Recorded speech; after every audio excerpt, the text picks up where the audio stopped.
이번 주말 민주당 대선 경선의 최대 분수령인 호남 지역 경선을 앞두고 이재명, 이낙연 두 여당 후보의 충돌이 격화하고 있습니다. 국민의힘 경선 주자들은 오늘 2차 TV 토론을 갖는데요. 야권 양강을 형성한 윤석열, 홍준표 두 후보가 어떤 맞대결을 펼칠지 관심이 모아지고 있습니다.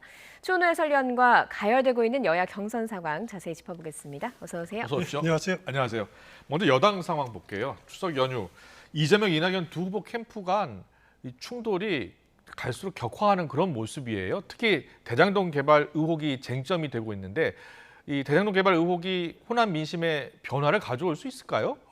상당히 영향을 미칠 겁니다. 예. 왜냐하면 이제 호남 경선을 앞두고 워낙 중요한 이슈다 보니까 그 공격도 방어도 다 날이 서 있습니다. 예. 상당히 공격하는 측은 공격하는 대로 방어하는 측은 방어하는 측대로 서로 신경을 잔뜩 곤두설 수밖에 없는 과제죠. 예. 이 대장동 개발 이슈가 물론 이제 그것을 많은 개발 이익을 얻었다고 하는 배당을 얻었다는 조그만 개발업체든 거기에 대한 횡령이라든가 배임 수사는 뭐 검찰 수사라든가 이런 것은 나타나겠지만은 예. 핵심은 이재명 지사와 과연 어느 정도 연관이 있느냐 이 부분이 아니겠습니까? 네. 예. 그 부분은 쉽게 밝혀지지 않습니다. 이거는 검찰이라든가 특검의 수사가 진행이 돼야지 예. 나타날 정도의 아주 숨어 있는 사안이기 때문에 그러기 때문에 이재명 지사 측으로서는 아니 내가 1원이라도 받은 것이 있으면은 물러나겠다 이렇게까지 강하게 나오고 있지 않습니까? 예. 이낙연 후보 측으로서는 이런 문제를 제기하는 것 자체가 뭔가 있는 것 같이 이렇게 보이는 그런 모양새를 만들 수 있으니까 네. 예. 아주 이 문제는 정말 앞으로 호남 경선을 떠나서 앞으로 대선 전체를 봐서도 굉장히 중요한 요인이 아닌가라는 생각이 듭니다. 예. 알겠습니다. 대장동 개발 특혜 의혹 워낙 요즘 전국의 핵이다 보니까 오늘 이낙연 캠프 공동선대위원장 홍영표 의원 그리고 이재명 캠프 선대위원장 우원식 의원도 날선 공방을 이어갔습니다. 듣고 오겠습니다. 문제는 분명히 있는 것 같습니다. 문제는 분명히 있는 것 같다. 예, 네. 그렇지 않습니까? 이게 지금 공영개발 방식으로 민간인이 사실상 한 특혜를 받아서 한 6천억 이상의 이익을 챙겼거든요. 그리고 그 면면들이 예를 들어서 언론사의 기자 출신이 예. 이 뭐 부동산 개발 업체도 아니고 예. 이런 사업을 뛰어들어 가지고 이렇게 많은 돈을 벌고 권순일 대법관 문제라든지 이런 문제가 제기되고 있는데 이재명 지사께서 말씀하시는 국힘 게이트인지 아닌지 이런 것들이 밝혀져야 된다고 생각합니다. 논란이 확산되는 이유는 저는 그렇게 봅니다. 보이지 않는 손들이 부동산 투기, 토건 세력의 목줄을 잡게 될지도 모르는 경기도의 공공개발 이익 도민 환원제 이것이 전국적 정책으로 확산되는 것을 미연에 방지하려는 것 아닌가. 두 번째는 윤석열 검찰 청부 고발 사건으로 인해서 윤석열 후보에게 도덕성 위기가 돌아가는 것을 물타기 하려는 것 아닌가. 이런 배경들이 있는 거 아닌가. 그게 핵심 아닌가 저는 그렇게 생각합니다. 네. 이재명 지사 측 입장에서는요. 야당의 공세도 방어를 해야 되는데 지금 여당 같은 이낙연 캠프에서도 이렇게 공세를 취하니까 상당히 어려운 상황이거든요. 그렇습니다. 그래서 이 여당 후보가 우리 함께 이 개발 의혹과 관련해서는 공동 대처하자 이런 제안을 하지 않았습니까? 일단 이재명 캠프 측에서 이 문제를 윤석열 윤석열 사주 의혹에 대한 물타기다 이런 식으로 축소하는 것은 좀 아니한 접근 방법이다라는 생각이 들고요. 예. 물론 그런 측면이 틀림없이 야당에서는 갖고 접근을 하는 것은 사실입니다만 예. 그렇지만은 여당의 유력한 대선 주자를 겨냥해서 제기되고 있는 의혹들 예. 이런 부분들에 대해서는 본인이 또 캠프가 적극적으로 해명을 해야 되는 측면들이 의무가 있습니다. 네. 하지만 이재명 지사 측의 대응을 보면은 적극적인 해명이라기보다는 아니다라고 하는 그런 이렇게 이제 강하게 부정은 하고 있지만 예. 충분한 해명은 안 되고 있다라는 거죠. 아직은 국민들이 이 대장동 개발 의혹에 대해서 개념이 잘 모르는 부분들도 사실 많습니다. 네. 네. 이제 막 불거진 문제이기 때문에요. 예. 하지만 앞으로 경선이 또 진행되고 대선 본선이 진행될수록 언론이라든가 정치권에서 계속 이런저런 의혹들, 어떻게 보면 근거 있든 없든 예. 의혹들을 계속 제기하고 할 텐데, 그런 부분들에 대해서는 좀 너무 나하고 무관하다라는 식으로 떨어지는 것이 아니라 좀 적극적으로 자료도 제출하고 네. 이렇게 해명을 하는 자세가 필요하지 않을까라는 생각이 듭니다. 야당에서는 뭐 특검까지 도입을 하자 이렇게 하고 있는데 민주당에서는 안 받겠다 이거잖아요. 그렇습니다. 민주당 지도부 그리고 심지어는 이낙연 캠프 측에서도 특검은 아니다 이렇게 생각을 하고 있는 것 같습니다. 예. 민주당에서 반대한다면은 특검은 진행될 가능성은 없을 거고요. 하지만 그 국민의힘이라든가 국민의당에서는 계속적으로 이 문제를 국정조사와 특검을 계속하자라는 공세를 계속 취할 수밖에 없을 거고요. 예. 정의당은 오늘 보니까 심상정 의원 경우에는 특임 검사를 또 제3의 방안으로 내놓을 텐데, 이렇게 야당으로서는 계속 정치 공세를 할 수밖에 없을 겁니다. 밀어붙이면은 어쩌면은 저는 국정조사까지는 몰라도 특검까지는 민주당에서도 나중에 생각할 수 있는 부분들도 있지 않을까. 국정감사 기간을 끝난 다음에 한번 그런 것도 여야 간의 협상의 테이블에 올라갈 수는 있다라는 생각은 듭니다. 알겠습니다. 그런가 하면 이른바 수박 발언, 자, 수박 발언을 놓고서 이 호남 비하가 아니냐면서 양 캠프 간의 설전이 벌어졌는데요. 이 내용도 듣고 오겠습니다. 저쪽 캠프에서 자꾸 수박이라는 표현을 써서 그런 걸 자제해달라고 얘기를 했습니다마는 이제는 급기야 이재명 후보께서 그런 표현을 본인 페이스북에 올린 거에 대해서 저 깜짝 놀랐습니다. 지금 아시다시피 수박이라는 표현은 홍어에 의해서 수박 표현은 일베들이 쓰던 용어였습니다.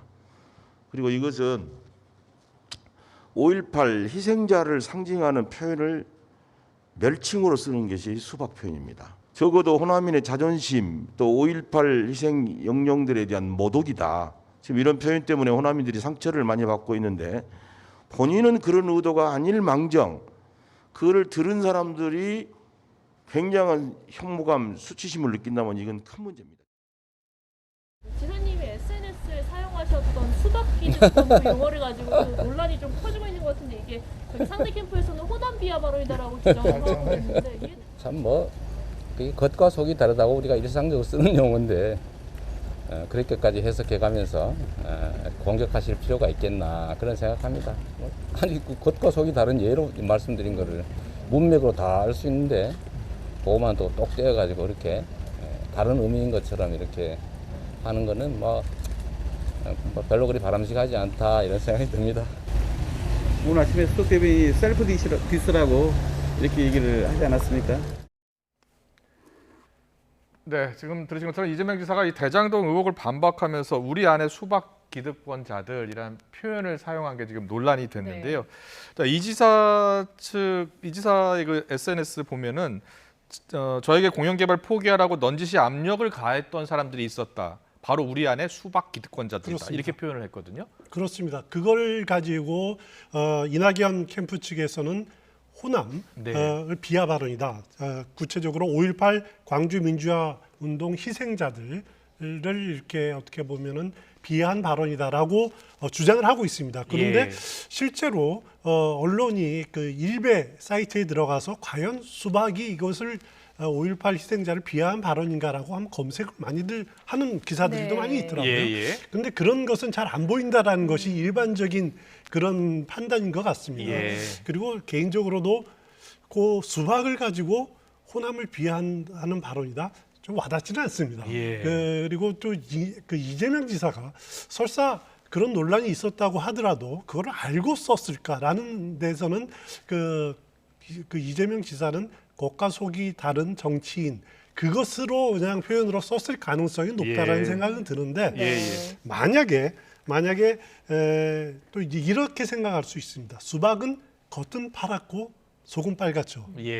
파란 것이 민주당 색 아닙니까? 빨간 것은 국민의힘 그 색 아닙니까? 그런 것을 또 비유를 해서 혹시 만에 하나 이재명 지사가 이렇게 자신을 이걸 가지고 대장동 의혹이라든가 이런 걸 가지고 이낙연 캠프 측이나 이런 데서 일부 동조를 하니까 네. 그것을 빗대기 위해서 수박이라는 표현을 쓰지 않았을까 추측은 할 수 있습니다만 예. 그 말은 그 속은 본인만이 알 겁니다. 예.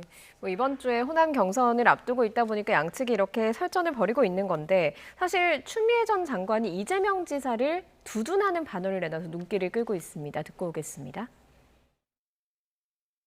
개혁의 말만 앞서고 실천하지 않는 그런 것에 대해서 이제 좌절한 그 지지자들이 민주당에 대해서 실망했다의 표현을 그냥 그따르고 속따르다 그 과일 수박에 비유한 것으로 알고 있고요. 그게 그 일베 용어라고 하는 또 호남 특정 지역을 비하한다라고 하는 주장은 좀 어처구니 없고 최근에 이 대장동 의혹 사건이라고 해서 이걸 다시 키워가지고 특히 이낙연 후보 쪽 캠프 인사들은 이걸 가지고 공격을 하니까 물타기 프레임 전환을 도와주는 꼴이 됐죠. 가도 저는 상관이 없지 않나. 이재명 후보 쪽에 나올 건 없을 것 같긴 한데요. 네, 추미애 전 장관은 지난 TV 토론 때도 이낙연 후보와 정면 충돌한 바 있고요. 그렇습니다. 최근에 보면 이재명 지사를 계속 옹호하는 발언을 내놓고 있습니다. 어떤 전략이 숨어 있을까요? 일단 추미애 그 후보로서는 지지율이 그동안 11%를 넘지 않았습니까? 예. 그 원동력이 뭐였냐면은 윤석열 고발 사주 의혹이었죠. 예.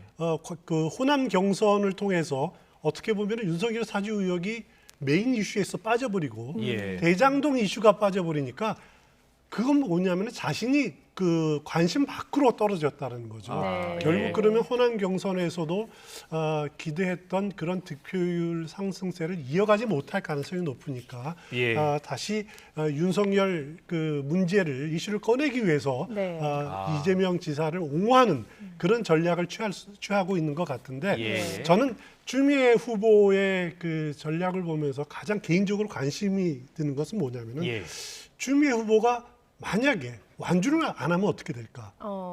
그러니까 서울 경선을 앞두고 만약에 마지막 경선을 앞두고 포기를 해버리면 정세균 후보처럼 포기를 해버리면 그 표가 또 다 무효가 되는 것 아닙니까? 그렇죠. 그러면은 호남 경선이나 이런 데서 그 이낙연 후보 측이 막 이렇게 올려놔도 결선 투표 없어질 가능성도 있습니다. 그렇군요. 그래서 추미애 후보의 마지막 선택까지도 한번 예의 깊게 우리가 주시해야 되지 않을까라는 생각이 듭니다. 알겠습니다. 그리고 국민의힘 경선 2차 TV 토론이 오늘 열립니다. 지금 야권에서는 윤석열, 홍준표, 양강 체제다 이렇게 이야기를 하고 있는데 대세를 점치기가 좀 어려워진 상황입니까? 지금 어떻습니까? 상당히 어려웠습니다. 일단 추석 연휴 마친 이후에 추석 민심이 반영된 여론조사는 아직 나오지 않았기 때문에 그것을 좀 더 지켜봐야 될 것 같습니다만 지금까지 추세는 보면은 몇 달 동안 계속되었던 경쟁자 없이 독주했던 윤석열 1강 체제에서 지금 국민의힘 내부는 홍준표, 윤석열 2강 1중 유승민까지 이렇게 바뀌지 않았습니까? 이 추세가 저는 상당히 진행이 되리라고 생각이 됩니다. 왜냐하면은 윤석열 전 총장이 누려왔던 그런 여러 가지 매력, 장점들이 있습니다. 하나는 반문재인의 중심이었다라고 하는 그런 부분들이 좀 시간이 지날수록 희석이 되고 가치가 좀 떨어져 가고 있다라고 하는 측면이 하나고 있고요. 윤석열 전 총장이 정치 재개 선언하면서 참여 선언하면서 말했던 것이 공정 아닙니까?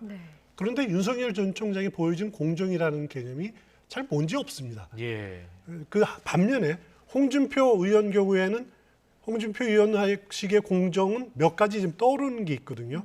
예를 들어서 개천에서 용나도록 사법고시를 부활하자.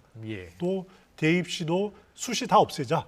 정시로만 하자. 이런 나름대로 홍준표식 공정이 젊은 층들에게 호응을 받았기 때문에 이렇게 강세로 나타나고 있는 건데 이런 추세는 쉽게 꺾이지 않을 가능성이 상당히 높아 보입니다. 알겠습니다. 그리고 윤석열 전 총장이 예능 프로그램에 출연해 화제가 됐는데요. 과거에도 보면 대선주자들이 예능 프로그램에 많이 출연하잖아요. 그렇습니다. 근데 그게 실제로 민심에 영향을 줍니까?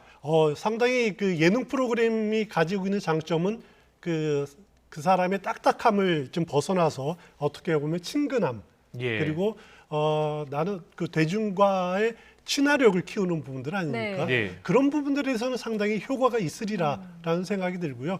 윤석열 전 총장 하면 우리가 그 부정적인 이미지 도리도리라든가 아니면 쩍벌 이런 이미지를 상당히 만회하는데 도움이 됐으리라는 생각이 됩니다. 네. 그래서 예. SBS 프로그램이 이재명 지사 그리고 이낙연 전 네. 대표도 준비하고 있는 것으로 알고 있는데 예. 상대적으로 홍준표 의원 경우에는 지금 계획이 없더라고요. 네. 그래서 유인태 전 국회 사무총장도 홍준표 의원이 좀 아쉬울 거다라고 이렇게 표현을 하는데 홍준표 의원도 TV조선에 또 예능 프로가 준비되어 있는 것으로 알고 있습니다. 아, 그렇습니까? 네. 예. 네.